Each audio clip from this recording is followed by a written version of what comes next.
I am happy to announce Quirky Faith Bling. I have a shirt and a hat and some letterhead and stickers and all kinds of fun things. My husband bought me Quirky Faith birthday presents, and I so appreciate the support.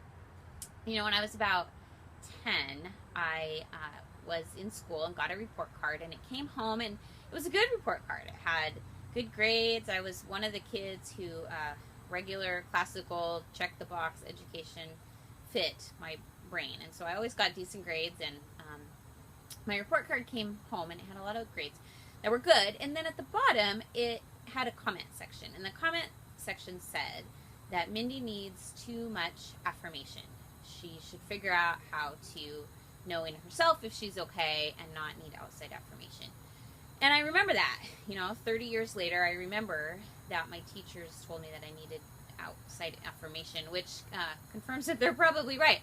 However, I tend to disagree because I think we all need affirmation.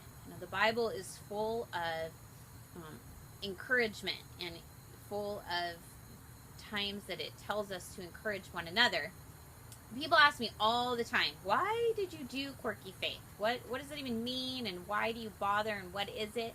And I have to say that I believe that God built me as an encourager, and He wants me to use that to encourage other people. And so Quirky Faith is a YouTube channel. I'm on Instagram and Twitter and Pinterest, but mostly I'm at quirkyfaith.com.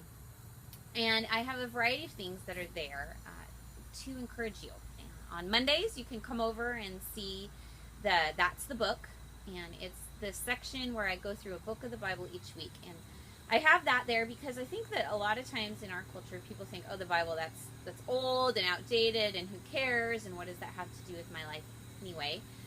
And so I want each week to show a book of the Bible and why it applies to my life, and hoping that in that you can start to see your story. What's the big picture of the Bible, and why does it apply? And then on Wednesdays, I think I have my very favorite post, and it's Wall of Faith, and it's written by all of you.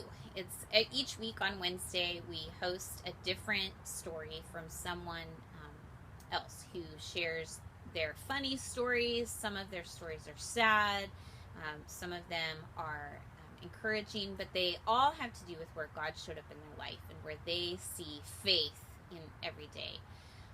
And then we do all kinds of other things. We have dinners, and we hide rocks, and we do outreach programs. And we're only 4 months old, but Quirky Faith is building legs. And the other question I get is, why do you use a dandelion as your logo? What does that dandelion wish have to do with faith? And I think it has to do with faith because dandelions are amazing. They can grow anywhere. Roses need good dirt and fertilizer and just exactly the right sunshine. The dandelion looks at something like concrete and says, oh, yay, I'm going to grow. And I think that's what faith does. That faith, the Church of Christ, and his salvation can grow anywhere that someone is willing to listen. And so I use it for that. And the other thing is, I love to watch dandelions. When you blow them, and the wishes or the seeds spread, and that is exactly what happens with faith too, that just a little seed can go far if it's planted. And so that's why we use the dandelion over at Quirky Faith. And I just want to encourage you this week to come check it out. Subscribe to the YouTube channel, or to sign up for the Quirky Faith email. This one feels a lot like an ad, but it's because I want to be able to use what God has done in my life and what I see in my friends to encourage you. And so I'd like you to come along. That's what Quirky Faith is. If you have other questions, please don't hesitate to email me. I'd love to answer them. Have a great day.